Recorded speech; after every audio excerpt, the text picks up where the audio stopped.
This is the Giants Postcast, your instant game reaction for the San Francisco Giants, part of the Locked On Podcast Network. Your team every day.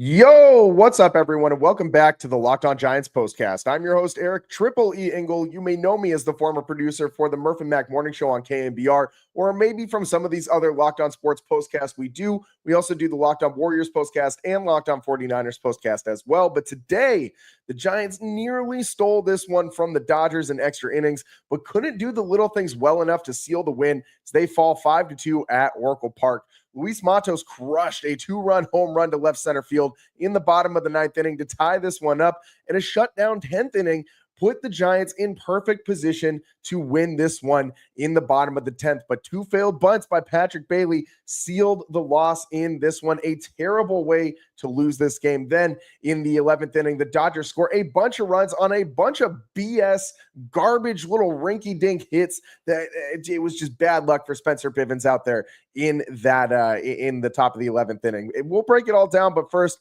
I want to thank all of you for watching us on the Locked On Giants YouTube channel. Please, if you aren't already subscribed, hit that subscribe button right now. Thanks also for listening on the Locked On Giants podcast feed. However you're tuning in, we appreciate it. And make sure to check out the Locked On Giants Daily Show for more in-depth coverage. My guy, Ben Kaspick, always does a great job. And let's take you right to today's turning point, because this game was so boring up until that Luis Matos at bat in the ninth inning. So here it is, today's turning point. Time to reveal where the game was won or lost. It's the turning point.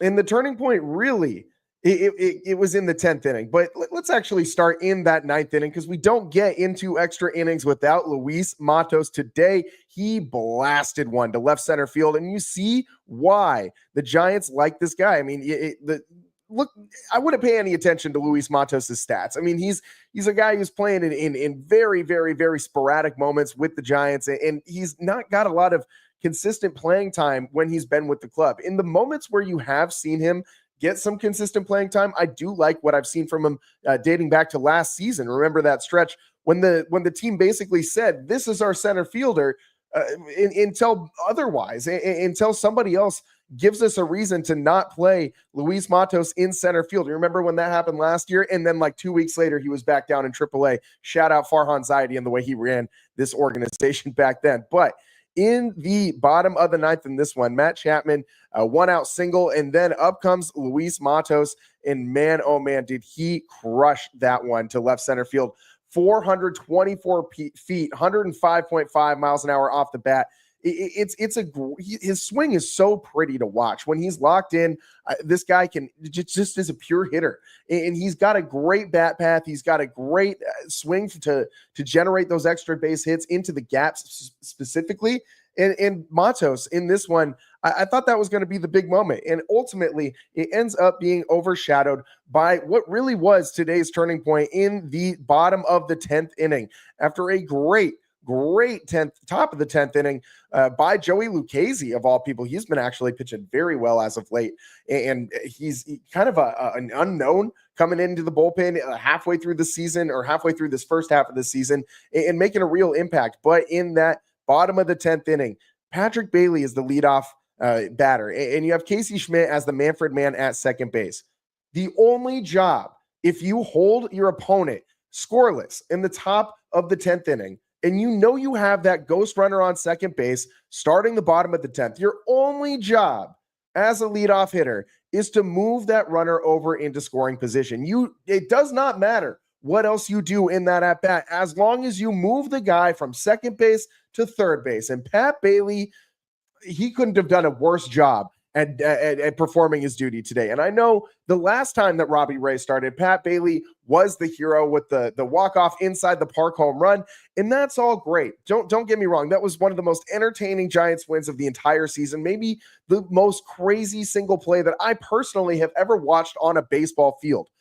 But for Pat Bailey to not be able to lay down a bunt in two opportunities where he gets two pitches inside the strike zone, and I know it's tough to lay down breaking pitches that are low and away and to get a good handle on them. But Pat Bailey, for him to pop both of those up, it's just inexcusable in that situation. Absolutely inexcusable. Then Elliot Ramos gets intentionally walked, and Rafi Devers comes up to the dish with runners at first and second, and he laces one out to center field. James Outman makes a great play on the ball going back into his left, and in full speed sprint catches this one. So solid play by Redwood City native James Outman, a local kid playing for the Dodgers, biggest trader in the Bay Area for this weekend at least. And he really stole that hit from Rafi Devers. But I could not help but think when I was watching this at bat, if Pat Bailey had just been able to lay down a damn bunt, something we're taught to do, at least I personally was taught to do when I was like 8 years old, 7 years old, playing in Little League Baseball. If you do not know how to lay down a bunt, you get your you-know-what shootout by your coach, even at that level. And for a guy who is getting paid millions of dollars to come out here and play baseball to not be able to do that, it's just mind-blowing to me. I do not know how you get to be a professional baseball player in Major League Baseball and you still do not know how to lay down a bunt. I know that it's a tough situation. You have the opposing pitcher who 100% knows that's what you're trying to do, and he's trying to throw you stuff that's going to be really hard for you to get a handle on and lay down that bunt. That's the exact situation you need to practice if you're Pat Bailey or anybody else on this Giants organization. There's not a single hitter in this entire lineup that I think is impervious to being told to bunt in a situation like that. If Barry Blanken Bonds can start every single one of his batting practices with a bunt, every single player on this Giants roster can do the same. And it is just so aggravating to watch the way that baseball has gone over the last, decade or two. And we have gone so far away from being able to play small ball consistently, do the small little things well enough to help your team win. I mean, this is a no-brainer situation where the only thing you need to do if you are Pat Bailey is lay down that bunt. That everybody in the stadium knows this. For you to not be able to do it in that moment, there's nothing short of a failure, man. Like, you have to be able to do it in that situation. And in case you were wondering, Barry Bonds did lay down 4 successful sack bunts in his career.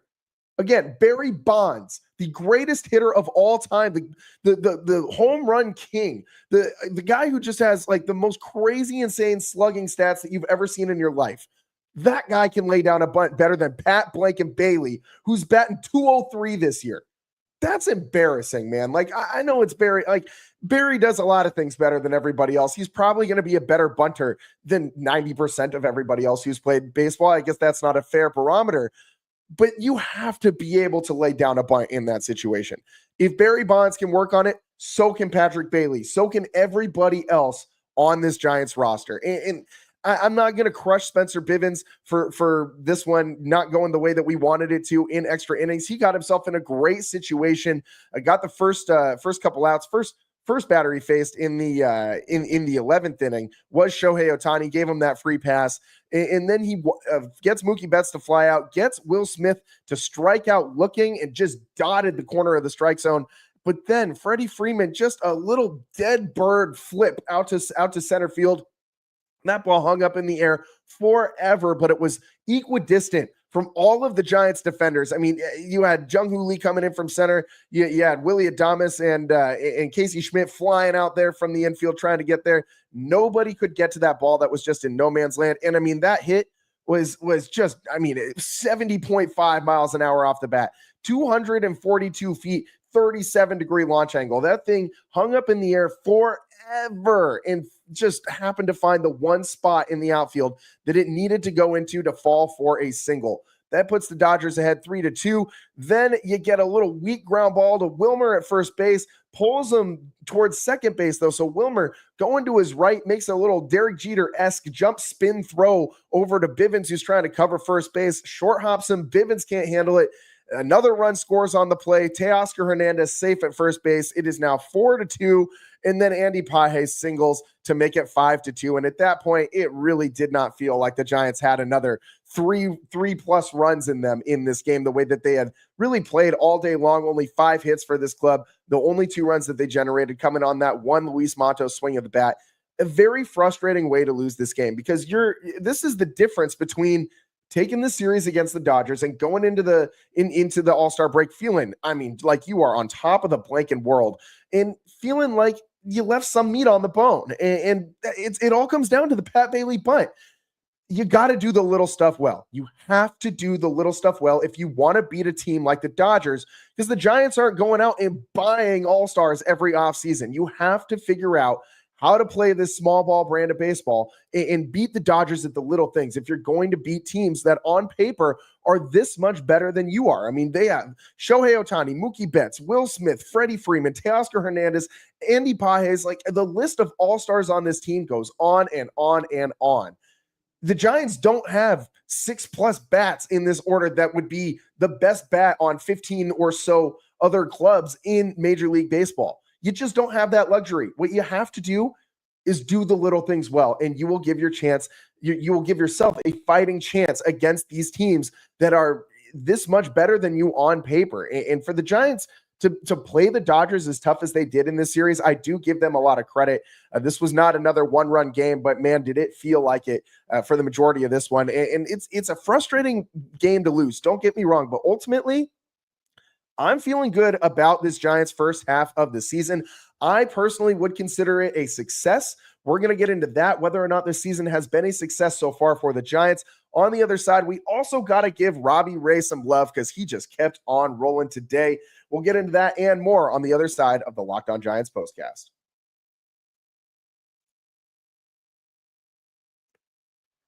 Today's show is brought to you by Gametime. Ever decided at the last minute to head to a ball game with friends or family? Maybe it's game day, and suddenly you realize you want to be out there at Oracle Park. And that's exactly where Gametime comes in. It's the easiest way to grab last-minute tickets without all that stress. With the money you save on drinks, you can splurge on food, drinks, merch. You know how much those crab sandwiches are, man. I don't got to tell you guys, or even invite a bigger group to come with you. Gametime makes it all possible. Gametime makes buying tickets fast and simple. Prices on the app actually drop the closer you get to first pitch, and they've got incredible last-minute deals, clear seat views, and a lowest price guarantee that takes all the worry out of buying. Gametime is the official ticketing partner of Locked On MLB, making it easy to browse the app for an exciting upcoming MLB game. You're going to have to wait a little while on this one until after the All-Star break. A nice little reset coming for everybody, and the Giants needing this reset at exactly the right time. Maybe if you're out there in Atlanta, you can go snag a ticket out to the All-Star game on Gametime as well. Take the guesswork out of buying tickets with Gametime. Download the Gametime app, create an account, and use code LOCKEDONCollege. That's Locked On College for $20 off your first purchase. Terms apply. Again, create an account and redeem code LOCKEDONCOLLEGE for $20 off. Download the Gametime app today. Last minute tickets, lowest price guaranteed. Welcome back to the Locked On Giants postcast. I'm your host, Eric Triple E Engel, and today this was a very, very, very disappointing loss to the Dodgers. The Giants had it right there for the taking, and a Pat Bailey failed bunt is the big difference in this one. I mean, I'm just not happy with the way that this one ended, but I am happy with the way that this Giants season has gone.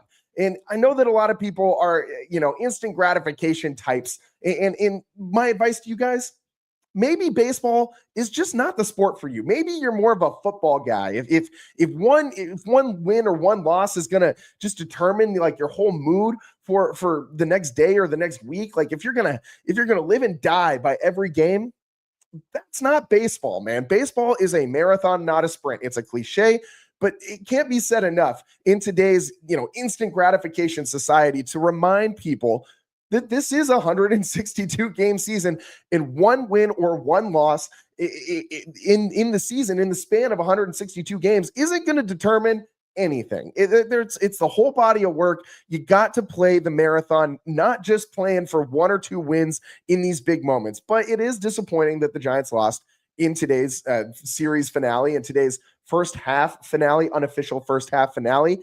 And the Giants right now, they've played 97 games. They have 52 wins through these 97 games. Could it have been higher? Yeah, probably. I mean, the Giants went through a couple pretty bad stretches. I think people will point to that stretch where you got swept by the Marlins and then lost the very next series to the White Sox as a direct area where the Giants could have maybe changed their fortune a little bit this season. Maybe if you get to like 55 wins in the first half of the season and you are more than 10 games above 500, maybe people would feel pretty good about that situation. Ultimately, I think that the Giants being this far over 500, they're 7 games over 500 at the All-Star break. If I told you that before the start of the season, that the Giants would be here right now, I think 99% of Giants fans would be hyped about that situation. Don't forget, Vegas put the line for the Giants win total this year at 80.5 to start the year. That's the line that I saw on the majority of the betting websites that I track. They're on pace for 87 wins this year. And if they continue this pace from the first half, I think that that's reasonable. I think that that is something that you can work with. I would consider that a relatively successful season. If the Giants get to 87 wins, get a wild card spot, which I do think 87 wins would be enough to get you, you're going to see a playoff game. You're going to see Logan Webb pitch in the postseason. And that really should be the barometer for a successful season this year for the Giants. I know that the Giants fan base has been exceptionally spoiled, myself included, with all the championships through the years. 2010, I was a senior in high school when I watched the Giants win that World Series, the first championship of any team that I personally grew up rooting for. The first time that I got to see any of my favorite teams in any sport win a championship. And then we got spoiled with another one 2 years later and another one 2 years after that. And don't get me wrong, that set the bar high for me. And then being also a Warriors fan, seeing that dynasty go the way it did, we do not need to talk about the San Francisco 49ers in this context at this moment in time. That is a topic for a different show. But it set the bar high, right? And so for a lot of fans, I get the sentiment that if you aren't playing for something, if you aren't playing for a World Series, then it's a failure. I get that sentiment. That's ignoring the last, 10-ish years of what has gone on at Third and King. That's ignoring what happened with Farhan Zaidi absolutely torpedoing this team in the direction that they could have been going should he have made some better choices in how he managed the farm, how he managed his, quote, no move too small type mentality. Like all those things could have been different. And you can't ignore that. You can't ignore the fact that free agents have been avoiding San Francisco like the plague for the last decade. You can't ignore the fact that this team is not supposed to be as good as they are. This Giants team has been the hallmark of mediocrity, save for that 107 win season. And that was, talk about, pulling a rabbit out of your hat, finding a lucky horseshoe shoved up, where. For that whole season, that's all that team was pure dumb luck, huge home runs and huge situations. And it was completely not replicatable. Like that's why Gabe Kapler and Farhan Zaidi are no longer coaching or being the GM of any team in Major League Baseball. I know Kapler is in a front office role with the Marlins. He's not coaching, making everyday decisions. Farhan Zaidi not making everyday decisions as far as the rosters go and things like that right now.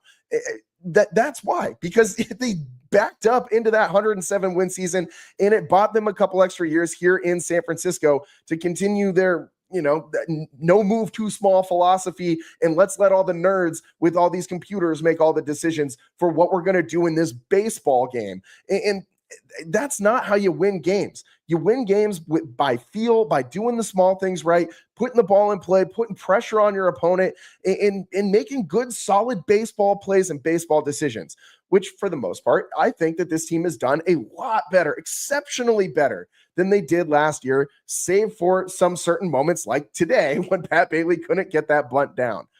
But 87 wins, I would consider that a successful season for this team. It is just, it's above what you would expect for them to do. And so you have to have some context when you're judging these types of things.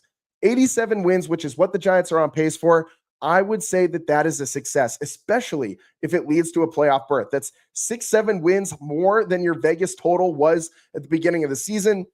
And not everything is judged based on how did you hit your bet or not. And I get that. But largely speaking, all around Major League Baseball, that is a good barometer for how not just Vegas thinks of you, but Major League Baseball in general. Like other teams were probably not expecting the Giants to be this good. I bet you the Dodgers weren't expecting the Giants to play them this tough in every single game that they've had this year, save for that like one game that they had down in LA that just got away from them. But I really do think that the Giants are going to continue to be a good team. Don't forget, Matt Chapman was also out for a very large portion of this first half. Injuries are going to happen. But if you're healthy in the second half, which the Giants do look pretty healthy right now, that gives you a great opportunity to not only stay on this 87 win pace, but maybe they get a couple extra wins on the back half of the season and they finish at 90. That would be a huge, massive, massive, massive jump for this team to hit 90 wins this year. I think there is no world in which you could say that was not a successful season. And I'm checking out the chat right now. My guy Liam, 87 wins, 7 more than last year, would absolutely be a success. And the pieces are there to have a better second half.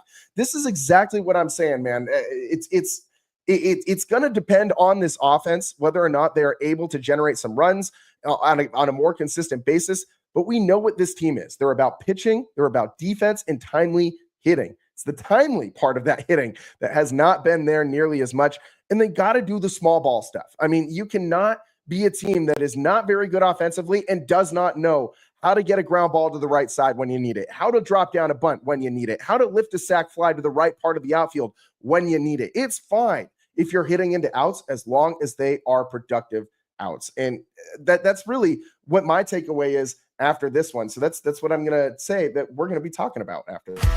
This is what you'll be talking about.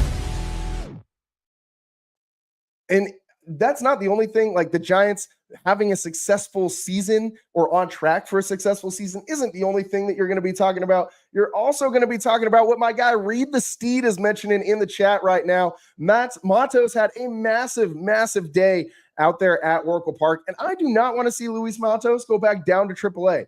I'm pretty tired of watching Mike Yastrzemski bat in the top half of this order. I don't think that Yaz is someone that we should jettison or anything like that, but I would like to see Luis Matos get some more playing time than Mike Yastrzemski. He has infinitely more pop than Yaz does. Yaz is not a bad third outfielder. He gives you a good, solid glove on defense, and he's, has some big moments at the plate as well. He doesn't completely disappear. He'll get hot for stretches of the season he just performs just well enough for you to say, maybe I'll deal with that month or two out of the year where Yaz is just going to fall off a cliff.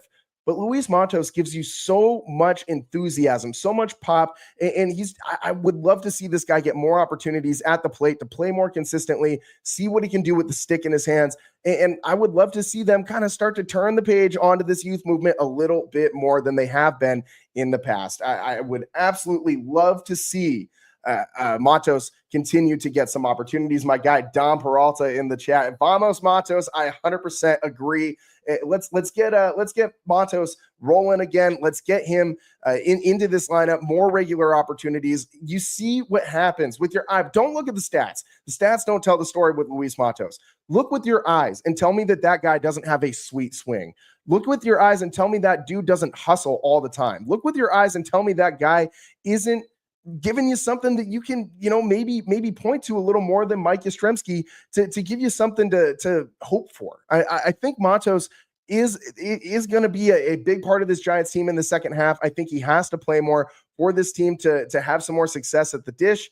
And I do understand that he's not going to be nearly as solid in the outfield as Mike Yastrzemski, but I think that at some point, you got to live with it a little bit. And I'm a guy who loves pitching and defense. Like, I feel like when I talk about baseball, I'm basically a 60-year-old man in a 30-year-old's body talking about how we need to bunt better, play good defense, all these kinds of things that nobody likes to hear about. You want to talk about the big home runs and the big gaudy numbers.